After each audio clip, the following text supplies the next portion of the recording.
Malaysia ले ले, last में भी मलेशिया के विजिट हुआ इंडिया में, तो उन्होंने क्या किया कि मोस्टली उन्होंने जो अपने ट्रेडिंग की है ना, उन्होंने कहा हम अपनी करेंसी में करेंगे ना कि डॉलर्स में करेंगे। ट्रम्प बाहर यूएस या चाइना वगैरह के जो भी टेक्नोलॉजीज़ हैं उन पे कम और इंडिया पे ज़्यादा वो रिलाई करते हैं।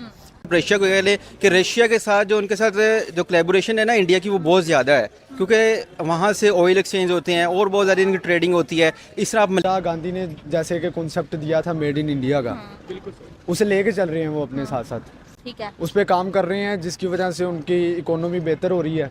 फेडरल कंट्रोल था वो उनका बीजेपी का कंट्रोल रहा है फेडरल का, लेकिन जो बाकी स्टेट्स आप ले लें इंडियंस की, उसमें अदर पॉलिटिक्स हमारे पास होती है। जिस तरह उनके जो चीफ मिनिस्टर होते हैं वो अदर पॉलिटिक्स के होते हैं, बट जो हमारे जो फेडरल है, फेडरल में हमेशा जो गवर्नमेंट रही वो इंडियंस में ना बीजेपी की हुकूमत की रही है। तो बीजेपी का जो आइडियोलॉजी है ना वो सेम वही रहता है उनका, वो चेंज नहीं होता। इसी वजह इंडिया जो है वो अपनी जो है ना ज़्यादा से ज़्यादा अपनी चीज़ें बना रहे हैं, ठीक है, एक्सपोर्ट ज़्यादा से ज़्यादा एक्सपोर्ट कर रहे हैं। नरेंद्र मोदी ने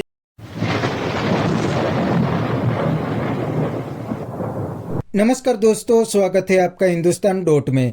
दोस्तों, इंडिया का फॉरेन रिजर्व तेजी से ऊपर जा रहा है और अब तो 700 बिलियन डॉलर क्रॉस कर गया है, क्योंकि दोस्तों इंडिया का एक्सपोर्ट तेजी से ऊपर जा रहा है। इसीलिए जाहिर है कि इंडिया का फॉरेक्स रिजर्व भी तेजी से ऊपर जाएगा। और दोस्तों, इंडिया के फॉरेन रिजर्व देख के पाकिस्तानी बहुत परेशान है और कहते हैं कि इंडिया तो तेजी से ऊपर जा रहा है और पाकिस्तान का फॉरेन रिजर्व तेजी से नीचे जा रहा है, क्योंकि पाकिस्तान का एक्सपोर्ट हर साल गिर रहा है, इसीलिए पाकिस्तान का रिजर्व भी तेजी से गिर रहा है।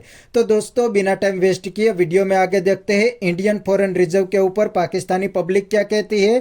अगर आप नहीं हैं तो पहले चैनल को सब्सक्राइब कर लीजिए और वीडियो को अंत तक देखें। फॉरेक्स रिजर्व्स जिस तेजी के साथ इंडिया के बढ़ रहे हैं, हिस्ट्री में इतनी तेजी से इनके बढ़ के 700 बिलियन प्लस हो गए हैं। दूसरी कंट्रीज को देखा जाए, एशियन कंट्रीज की बात की जाए, सबकी करेंसी मुश्किलात में है, जिस तरह ये टैरिफ धमकियां मिली और ये बाकी सारी चीज़ें हैं। तो इंडिया कैसे अपने आप को मेंटेन कर रहा है इन सारी चीज़ों के बावजूद? आप अगर देखें ना, लास्ट जो ईयर्स गुजरे थे, जो जब नरेंद्र मोदी की गवर्नमेंट आई थी, तो उस वक्त अमेरिकन के साथ काफ़ी, जब बाइडन था हुकूमत थी, तो काफ़ी इनका क्लैप्स था आपस में। उस वक्त पाकिस्तान पे काफ़ी पाबंदियाँ लगी थी, जैसे कि आप समझ सकती, जब अफ़गानिस्तान ने यहाँ से टेक ऑफ किया था, अपना अमेरिकन में वापस गए थे, तो उस वक्त पाकिस्तान में काफ़ी पाबंदियाँ लगी गई थी। और उसके बाद इन्होंने, नरेंद्र मोदी ने अब प्लान इस तरह की इनकी बिगड़ती गई अमेरिका के साथ, लेकिन अब नरेंद्र मोदी का ये प्लान है कि हमारी जितनी भी ट्रेड है वो फ़ॉरेन करेंसी में हो। अब ये कह रहे हैं, लास्ट टाइम जिस तरह भी इनका एक मुआहदा हुआ यूरोपियन के साथ, यूरोपियन ग्रुप के साथ, उन्होंने क्या किया कि उन्होंने ये मुआहदा किया, उन्होंने नाम भी दिया अपना, उनके जो फॉरेन मिनिस्टर्स उन्होंने नाम दिया, उन्होंने कहा कि ये मदर ऑफ इकोनॉमी है। उन्होंने ये किया कि जितने भी इनकी जो ट्रेडिंग होगी ना वो सब इनकी अपनी फॉरेन करेंसी में होगी, ना ये कि ये है कि उनकी डॉलर्स में की जाए। इस वजह से वो क्या कह रहे हैं कि इस प्लान्स को ऑब्जर्व कर रहे हैं अपने अंदर, कि जिससे उनकी इकोनॉमी ग्रो करे। ठीक है, इंडिपेंडेंट फॉरेन पॉलिसी है आज इंडिया की बहुत ज़्यादा। जब चाहते हैं वो रशिया के साथ डील करते हैं, जब चाहते हैं वो अमेरिका को उन्होंने झुकने पे मजबूर कर दिया है। तो क्या यही वजह, क्या फॉरेक्स रिजर्व वजह, अगर आज उनके जो इकोनॉमी है इस लेवल पे ना खड़ी होती, तो क्या दूसरी कंट्रीज उनको इस तरह से लिफ्ट करा रही होती हैं? आपको क्या लगता है? नहीं, लिफ्ट से ये मुराद नहीं है। हमेशा जो है ना कंट्रीज़ के आपस में ग्रुप्स रहे हैं, मतलब फ्रेंडशिप्स रही हैं। उन फ्रेंडशिप्स को लेके, जिस तरह आप रशिया को कह लें कि रशिया के साथ जो उनके साथ जो कोलैबोरेशन है ना इंडिया की, वो बहुत ज़्यादा है, क्योंकि वहाँ से ऑयल एक्सचेंज होते हैं और बहुत ज़्यादा इनकी ट्रेडिंग होती है। इस तरह आप मलेशिया ले ले, लास्ट में भी मलेशिया के विजिट हुआ इंडिया में, तो उन्होंने क्या किया कि मोस्टली उन्होंने जो अपनी ट्रेडिंग की है ना, उन्होंने कहा हम अपनी करेंसी में करेंगे ना कि डॉलर्स में करेंगे।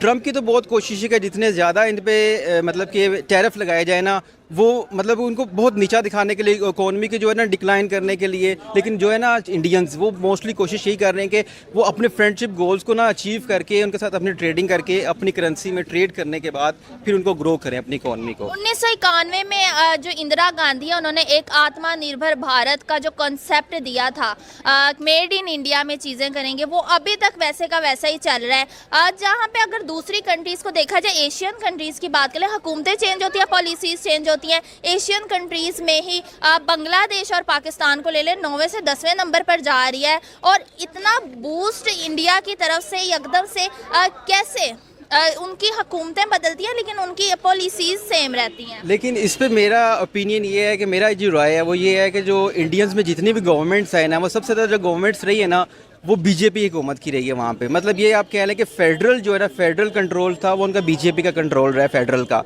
लेकिन जो बाकी स्टेट्स आप ले लें इंडियंस की, उसमें अदर पॉलिटिक्स हमारे पास होती है। जिस तरह उनके जो चीफ मिनिस्टर होते हैं वो अदर पॉलिटिक्स के होते हैं। बट जो हमारे जो फेडरल है, फेडरल में हमेशा जो गवर्नमेंट रही वो इंडियंस में ना बीजेपी की हुकूमत की रही है। तो बीजेपी का जो आइडियोलॉजी है ना वो सेम वही रहता है उनका, वो चेंज नहीं होता। इसी वजह से वो अपनी इकॉनमी को ग्रो करते रहते हैं। जो उनके प्रीवियस प्लान होते हैं उन्हीं के आगे फर्दर प्लान्स को इम्प्रूव करते हैं और इसी तरह उनकी जो इकॉनमी है वो ग्रो करती है। वो डिजिटल करेंसीज का भी उन्होंने काफी ज्यादा कंसेप्ट स्टार्ट किया हुआ है। दूसरी कंट्रीज के साथ इन्होंने अपने मुश्तरका बैंक खोले हुए हैं, तो जिसकी वजह से ये अपनी करेंसी में डॉलर के अलावा ट्रेड वगैरह कर सकते हैं। तो ये भी वजह हो सकती है। ये भी वजह है। और मेरे जहाँ तक ये है कि जहाँ पे अगर हम लेना पाकिस्तान को, पाकिस्तान से ज़्यादा निस्बत जो इंडियंस है ना वो डिजिटल करेंसी में बहुत ज़्यादा आगे है। डिजिटल करेंसी से मुराद है कि बाइनांस, उनके सॉफ्टवेयर्स, कंप्यूटर्स टेक्नोलॉजी में जितनी वो हायर अपनी अचीविंग कर रहे हैं ना, उससे ज़्यादा कोई भी नहीं। आप ये देख लें कि जो माइक्रोसॉफ्ट में एक नाम मुझे भी आई थिंक याद नहीं है, कि वो भी वहाँ पर वर्किंग कर रहे हैं। उनकी बहुत ज़्यादा डेवलपमेंट है सॉफ्टवेयर्स में।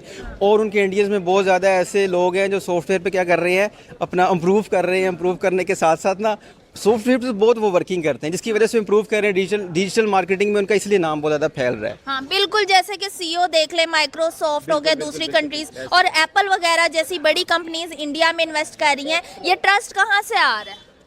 ये ट्रस्ट ऐसे कह लें कि इंडियंस जो है ना, जो कंप्यूटर स्किल्स में है वो ज़्यादा उसमें महारत रखते हैं, मतलब काम करने सीखने में। अब मोस्टली बाहर में जितनी भी सॉफ्टवेयर कंपनीज देख लें, जिस तरह आपने दिया यहाँ पे एग्जांपल्स दिए हैं, उसमें सब में यही चीज़ें हैं कि वहाँ पे सबसे ज़्यादा क्या होंगे, इंडियंस वर्कर होंगे वहाँ पे। बिल्कुल, ये वहाँ लेबर होगा पाकिस्तान का कंस्ट्रक्शन वगैरह में, और इंजीनियरिंग और सॉफ्टवेयर वगैरह। ऐसे ही वो क्या करेंगे, 4 इयर्स की डिग्री करेंगे। डिग्री करने के बाद किसी ना किसी छोटी मोटी कंपनी में लगेंगे। अपना वो कहते हैं कि जो डेली वेजेस पे होते हैं, इस तरह रूटीन चलती है, मंथली वाइज वो अपनी रूटीन में चलते हैं। एजुकेशन सिस्टम ही उन्होंने बहुत ज्यादा कर लिया। एआई आते उन्होंने इम्प्लीमेंट स्टार्ट कर दिया। हमारे तो यहाँ यूनिवर्सिटी लेवल पे होता है। यूनिवर्सिटी लेवल में ये कहता हूँ कि जितनी भी बाहर कंट्रीज़ है ना, उनमें जो यूनिवर्सिटीज़ है ना वो स्टूडेंट पे फोकस करती हैं कि उनके जो इंटरेस्ट पे, और उसके बाद जो आने वाले फ्यूचर में जो आपकी अपडेट्स आ रही हैं उन पे ज़्यादा प्लान करते हैं। वो मतलब ऐसे कह लें कि वो शुरू से स्टार्ट कर देते हैं। हमारा ये होता है कि जब ओवरऑल पूरे वर्ल्ड में फैल जाता है तो फिर हमें पता आता है हाँ भाई हमने ये करना है, अब हमारा ये टारगेट है। मतलब वो करते करते तब तक हमारे जो अदर कंट्रीज़ है वो बहुत ज़्यादा आगे बढ़ जाती होती हैं। मतलब वो IT में भी चली जाती हैं, साइबर सिक्योरिटी में, AI जो भी आप ले लें, कंप्यूटर टेक्नीशियंस में, वो सब आगे बढ़ जाते हैं। लेकिन हम तब स्टार्ट कर रहे होते हैं, स्टार्टिंग पॉइंट में हम शुरू होते हैं। तो दोस्तों ये थे पाकिस्तानी पब्लिक के रिएक्शन। और दोस्तों आपने वीडियो में देखा ने, जो पढ़े लिखे पाकिस्तानी है वो तो रियलिटी को बड़ी अच्छी तरीके से समझते हैं। ये पाकिस्तानी बंदे ने बिल्कुल सही बताया कि इंडिया का एक्सपोर्ट तेजी से बढ़ रहा है और इंडिया का इंपोर्ट तेजी से नीचे आ रहा है, इसीलिए इंडिया के फॉरेन रिजर्व तेजी से ऊपर जा रहा है। और दोस्तों अब तो इंडिया के फॉरेन रिजर्व $700 बिलियन क्रॉस कर गया है और इंडिया के लिए ये एक बहुत बड़ा रिकॉर्ड है, क्योंकि कभी भी पहले इंडिया के फॉरेन रिजर्व 700 बिलियन के पार नहीं गए थे, लेकिन अब चले गए हैं। तो इंडिया के लिए ये एक रिकॉर्ड है।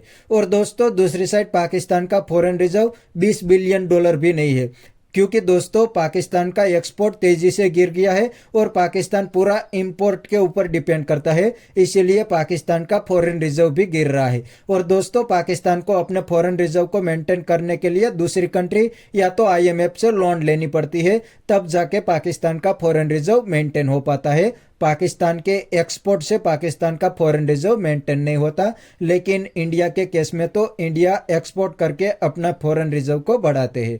तो बस दोस्तों आज के वीडियो में इतना ही। अगर आपको ये वीडियो पसंद आया तो वीडियो को लाइक शेयर कर दीजिए और चैनल को सब्सक्राइब करना मत भूलिए। थैंक यू, मिलते हैं नेक्स्ट वीडियो में।